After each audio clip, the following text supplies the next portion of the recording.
Mayor, this has been a tough, tough time for you, and this might have been the most important hire of your administration. What went into it? Clearly, hiring a police chief in Oakland is the most important hire that I will make as mayor. And what went into it was looking for someone that reflected the values that our community articulated so clearly during the input process that was really the cornerstone of this chief search.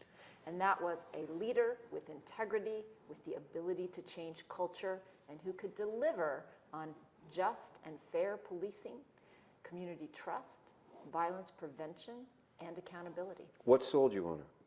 You know, she has demonstrated that she is unafraid to hold people accountable and that she will not tolerate not only misconduct, but departmental cover-up. She has a track record. She's not someone who can just talk about what she'd like to do. We could look at what she actually had done as a chief of police in 3 different cities over a period of 15 years, and also as a nationally recognized instructor in the things that Oaklanders want their police to be skilled at, and that's procedural justice and addressing implicit bias in policing. But she also has incredible experience and expertise in leadership development. I want this to be the last chief that I recruit from the outside. I wanted a seasoned leader to come in and develop the talent from within this department, and she has the ability to do that. So there's 2 things in that statement I hear. One, that at this point you didn't see that the talent within the department. And the second one is that this could be a make it or break it move for you and your administration. I see tremendous talent within the Oakland Police Department, but not talent that is ready at this moment in time to lead this department right now. No doubt, we are coming out of a police scandal, and we're coming through 13 years of being under a negotiated settlement agreement. You once, a little while back, said that you didn't want a frat house at the police department. Has that changed? Has the department changed? Again, I believe that the good men and women at the police department, and definitely the residents of Oakland, expect mature, principled conduct from officers. And that reference had to do with a level of maturity and a level of discipline. We need fair and just policing in Oakland, and we need someone who is going to be clear about that, can drive towards it, and is going to be unafraid to hold people accountable for good conduct.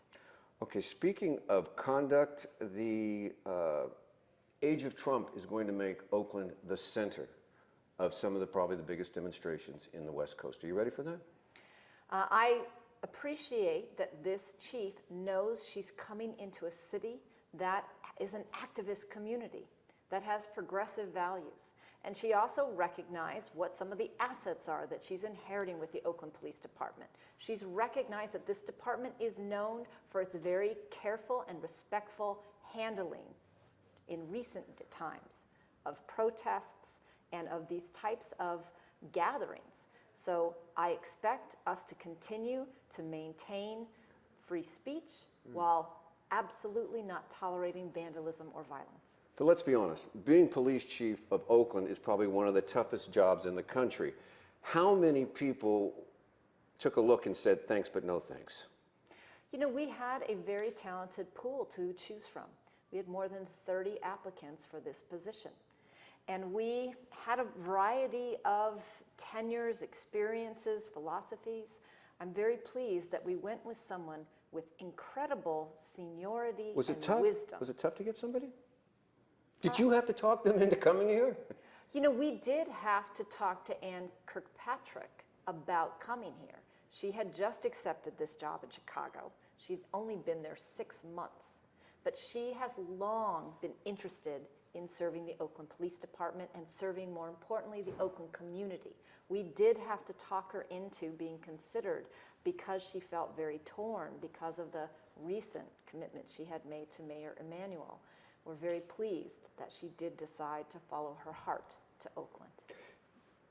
Are you giving her a contract? Does she have a guarantee?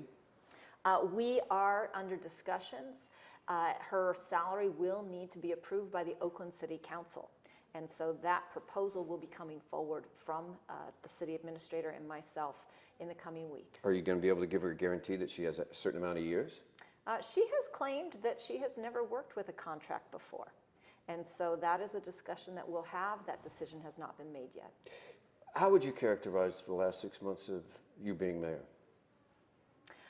The last 6 months of me being mayor have no doubt been full of some pretty big crises.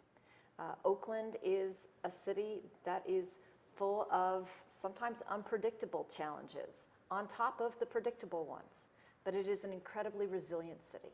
It is the city that I love, it is my hometown, and I know that this city is getting better. There are so many indicators that demonstrate that this city is strengthening, it is moving, it is progressing, and that is something I am proud of. When you had the musical chairs with the police chiefs going in and out, what was going on inside you? What were you thinking and feeling? I was very frustrated that I found myself in a situation where I also was not able to fully explain what was going on and why we were making the decisions we were making due to the legal constraints on sharing information about police officers. But I believe that where I made a mistake, I owned it and I corrected it. Where other people made their own decisions and I would argue their own mistakes, we acted quickly and decisively and did the best thing for this community under the circumstances. The ghost ship. After that, there's questions about inspections, whether it was even on the radar for the fire department. At the time, you said you weren't looking for any scapegoats and you weren't going on any witch hunts. Can you update us? I also said that it would also be a tragedy if we don't learn from this horrible fire and make improvements to our systems. And I've talked about 3 initial areas, and that is fire safety, the permitting of safe events, as well as our systems within the city, not only around proactive inspections, but a better ability to break down the silos and ensure that different departments are sharing information with each other. We are a large organization, 5,000 people. Very few people have a level of technical expertise to identify fire code violations or building code violations. And it is difficult for government to get access inside of buildings. People don't always want government inside their homes or their places of business. And that is the type of thing that we balance. But we have to do better. We cannot let a tragedy like this happen again without demonstrating that we did much, much more to prevent it. I know you said you didn't want to scapegoat anyone, but what about the public saying, what about accountability? We will hold people accountable. What my point is that we have to be calm and reasoned in moving forward. There's this moment of crisis, of tragedy, and we are all still mourning this catastrophic loss of life that happened in our city. I understand that after the fire you got a phone call on your cell phone.